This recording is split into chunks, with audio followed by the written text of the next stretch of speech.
Bonjour à vous tous. Je vous accueille aujourd'hui pour une autre entrevue spéciale COVID-19. Je tiens à souligner notre présentateur officiel de ces entrevues est Desjardins-Caisse de la Côte-de-Beaupré et je tiens à remercier M. Martin Leclerc, directeur général, d'être toujours présent auprès de nos entrepreneurs. J'inviterai régulièrement des membres d'Alliance Affaires Côte-de-Beaupré afin de savoir comment ils vivent cette crise dans leur entreprise. Aujourd'hui, j'ai le plaisir de m'entretenir avec une dame très en vue sur la côte de Beaupré et elle est très appréciée. Madame Lucie Bois, copropriétaire de pas un mais de deux BMR dans notre belle région. Les quincailleries ont été qualifiées de services essentiels. En temps de pause forcée, il était important de se tenir occupé. Et plusieurs personnes ont décidé d'embellir leur demeure. Il y avait le temps, il y avait l'énergie, donc ils ont dit go. Allô Lucie, Bonjour Nathalie. vous qui offrez un service à la clientèle exemplaire, quand tout ça est arrivé, il y a 12 semaines, comment avez-vous établi votre plan afin d'accueillir votre clientèle en toute sécurité? D'abord, il y a des choses qui nous ont été facilitantes, le fait de vendre du plexiglas, entre autres. On a pu, dès le jour 2, mettre ça en place au niveau de la structure de protection qui était recommandée par la santé, le ministère.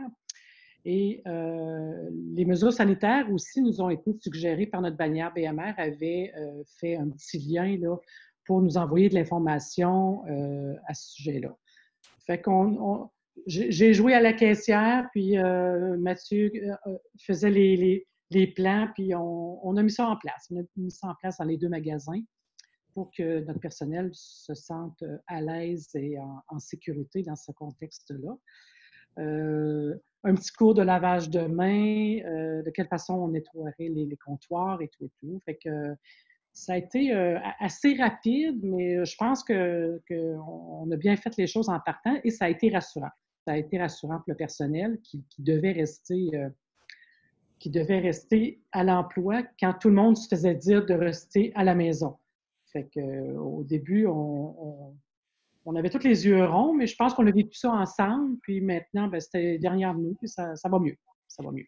Puis ça, c'est toujours la question qui me revient parce que la gestion d'employés, c'est un grand défi.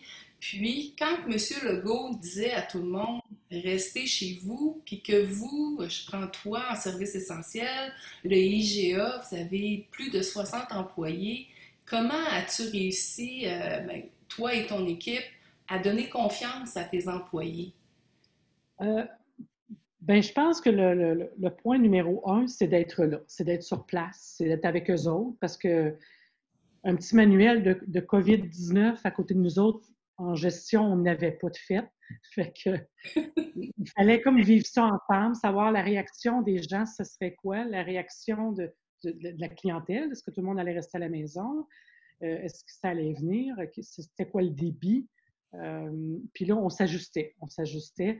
Puis on disait à la blague, on décide quelque chose, mais ça se peut que dans une demi-heure, on dise autre chose. Fait que, tu sais, je pense qu'à tous les jours, on s'ajustait. Il nous arrivait de l'information. Fait qu'il fallait, c'est d'être présent. Je te dirais, c'est d'être présent, c'est d'être avec notre monde.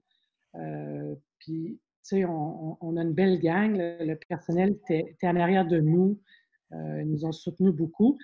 Malgré ça, on a dû faire des mises à pied dès au début. On a quand même mis à pied une vingtaine de personnes. On a rappelé à la fin du mois d'avril, mais il y a quand même un court laps de temps qu'on était moins d'effectifs.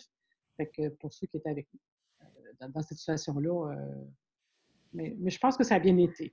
Après ça, on a rappelé toute la gang, puis là, ben, on est plus là, ça va mieux.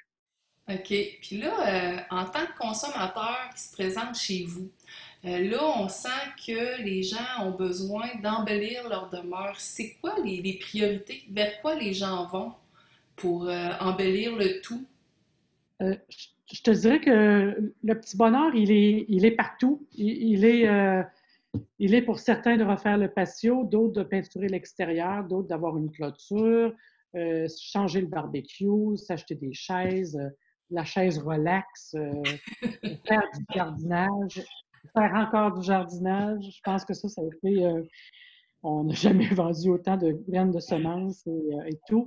Embellir le gazon, tu sais, toutes ces petites choses-là que je te dirais que c'est un peu dans tout, dans tous les domaines. La peinture, c'est assez général. C'est sûr le saisonnier, mais c'est général et très concentré dans le temps. Les gens OK. étaient à la maison. Est-ce qu'ils avaient peur d'être rappelés rapidement au travail? Et ça s'est dépêché. Fait que, au lieu que ça soit étalé sur 2 mois, ben, je pense qu'il y a beaucoup de monde qui ont fait beaucoup de choses en un mois. Là. Ça a été concentré. Là. OK. C'est un petit peu dans tous les départements. OK. Puis, je sais, Lucie, parce qu'on s'est côtoyés sur le conseil d'administration d'Alliance Affaires, toi, tu fais tes achats l'automne d'avant pour ce que tu vends présentement. Ça, Oui, tu gères ça comment, les inventaires? effectivement. Alors, c'est ce qui fait qu'en début de saison, en fait, et en début de COVID, le magasin est plein parce que nous, on est prêt pour la saison, c'est la saison. Bon. Ça veut dire que généralement, nos niveaux d'inventaire sont suffisants là, pour fin juin, début juillet, dans certains domaines, dans le saisonnier, entre autres. Mais là, les gens ont été très rapides dans leurs achats, donc ça a fait qu'on s'est fait vider dans beaucoup de choses. Les foyers extérieurs, habituellement, là, on a une vague, nous autres, en nous, on est quand il y a plus de gens en vacances, puis on n'était pas capable on n'est plus capable d'avoir de marchandises. Donc, c'est ce qui fait que le réapprovisionnement dans certains secteurs est fini, est terminé, parce que c'est renouvelable seulement qu'une fois dans l'année. Par contre, il y a beaucoup de produits un exemple, on est en rupture de terre, de pays cette semaine, mais bon, on va la semaine prochaine, les niveaux devraient revenir. C'est un peu comme la levure et la farine. C'est revenu en épicerie. Ben, je vous dirais que nous autres aussi, on va avoir de la marchandise, mais on a un petit laps de temps là, on a une bonne collaboration de nos fournisseurs, mais je vous dirais que c'est dans notre secteur d'activité. Hein. Alors, dans toutes les quincailleries, et c'est un phénomène provincial. Fait que, la demande est assez forte, mais on va avoir de la marchandise. Ce qui est fait ce qui est fait au Canada va nous arriver plus rapidement. Pour ce qui est de ce qui est à l'extérieur, ben, c'est là où les délais ne seront pas renouvelés là, rapidement. OK. Puis ça, le 12 semaines là, qu'on vient de vivre, ça va sûrement avoir transformé ton entreprise, toi, Lucie. C'est à quoi tu t'attends? Qu'est-ce qui va avoir le plus changé? Euh, je te dis, Nathalie, que tu vois, pour vivre cette situation-là, puis pour être à l'aise de travailler dans ce contexte-là, on a modifié nos heures d'ouverture.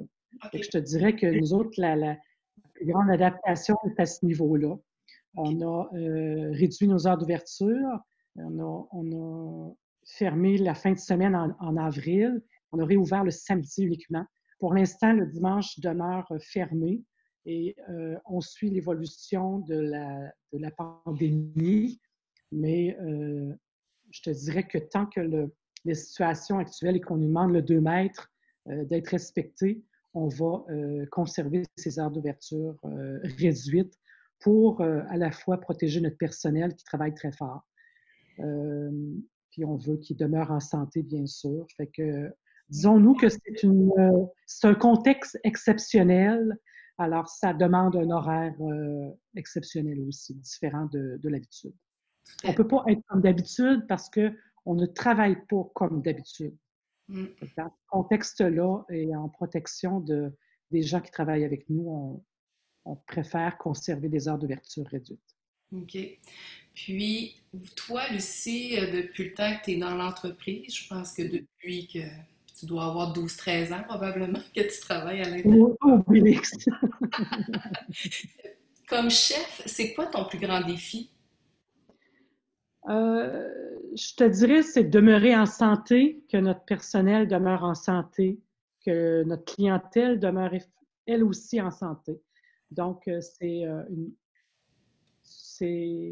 une protection qu'on doit se donner tout le monde. Je pense que ça passe par le respect. Hein. Il faut qu'on respecte les règles. Il faut qu'on respecte ce qu'on nous demande. Fait que dans ce contexte-là, il faut qu'on respecte les personnes les plus vulnérables. Alors, notre plus grand défi, je pense, c'est d'avoir la sagesse et la patience de passer à travers est-ce qu'on peut appeler ça une épreuve, en fait, ce que tout le monde vit ensemble.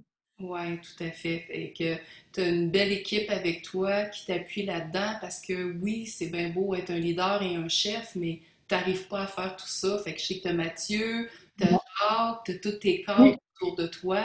C'est des gens qui sont importants là, dans une entreprise. oui. Fait que, tu sais, si on veut maintenir le bateau, le bateau bien aligné, faut être en forme, hein? Tout Faut à bien dormir. C'est bien ça. Puis, ton message de conclusion pour les gens autour de toi, les entrepreneurs qui sont en affaires, parce que toi, tu as eu l'opportunité de rester ouverte. Fait que puis comme je l'ai dit tantôt, tu es une personne qui est très en vue sur la Côte de Beaupré. Vous êtes toujours impliqué, Lucie, dans les commandites. Là, il y a une grosse pause sur les événements, mais en plus d'être proche de tes employés, tu es proche de tes clients, puis tu es proche de tous les événements sur la Côte de Beaupré. Ça serait quoi ton message de conclusion pour notre belle région? Je dirais qu'il faut rester positif. Ouais. Tu sais, faut rester positif, faut être patient. Faut peut-être apprendre à vivre à une vitesse différente. Faut peut-être tous ensemble se dire, ben, c'est un événement qui nous arrive. Puis, tu sais, on va vite, hein, on va vite dans tout. Fait que, tu Ouais. sais, prenons le temps de prendre des marches puis de regarder le soleil. Tu mets souvent sur Internet des belles photos, sur Facebook, Nathalie, des belles photos de coucher de soleil. Donc, il faut prendre le temps de regarder ce qui se passe autour de nous. On vit une situation temporaire. Il faut juste apprendre à vivre avec. C'est ça. Fait que chacun vit à sa façon, bien sûr. Fait que c'est d'être à l'écoute des gens autour qui ont des réalités différentes de la nôtre. Pour les gens d'affaires que l'on côtoie, ces différentes affaires, ils ont aussi à vivre avec ces situations-là de mesures d'hygiène, etc. Je pense qu'il faut avoir la patience, il faut être avec tout le monde, il faut être là pour voir ce qui se passe. Puis, il faut être à l'écoute. Il faut être à l'écoute des besoins à la fois de la clientèle, de nos employés, de nos collègues de travail. Parfait. C'est en résumé ça. Bon, ben, un gros merci, Lucie, Ça fait plaisir, Nathalie. d'avoir partagé ces beaux moments avec nous. C'est très important là, d'avoir des nouvelles de ce qui se passe dans vos entreprises. Je te souhaite un bel été, puis Merci beaucoup. je te dis à bientôt. Merci, Nathalie. Bye bye. Bye.